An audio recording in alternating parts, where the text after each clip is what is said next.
PEGI 18.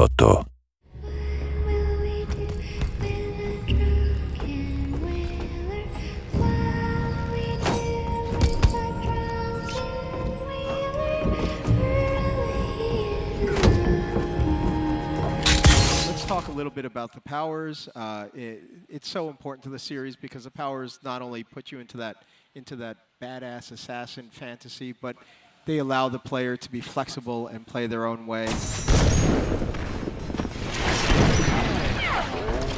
Initially, we saw Void Strike. She can charge that up and attack with it. You know, in our suite of combat where you're blocking and assassinating, and it matters whether people are aware of you or not, whether you assassinate them or you produce a fatality. It's a fast-paced sort of combinatorial system. And adding in something that lets you just like drive one enemy back and destroy them, a Void Strike, is something we wanted to do.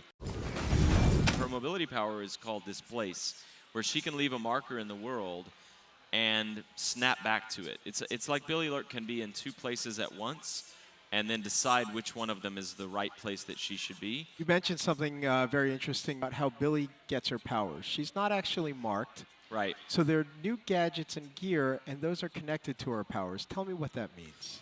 Billie derives her powers from artifacts that are tied to the Void. She has the sword, again, that was used to originally sacrifice the person who became the outsider, but the arm that she has causes it to deconstruct and reconstruct, so she can like summon it out of nowhere, basically. She has the sliver of the eye in her eye, which is an artifact from a previous divinity before the outsider.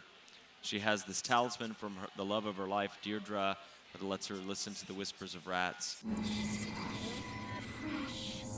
We also have one cool gadget that I want to ask you about called the Hook Mine. The Hook Mine is something that the game design team prototyped and worked on and just put a lot of love into. But the idea is that you can leave it on a wall or floor or ceiling, and magnetically it will drag an enemy over to it and hang them from that spot or whatever. It's intended as a non-lethal device. However, if you put multiple up, it will pull the enemy from different sides and eventually rip them apart. So it can be quite gory. It became one of our favorite toys across the Dishonored games.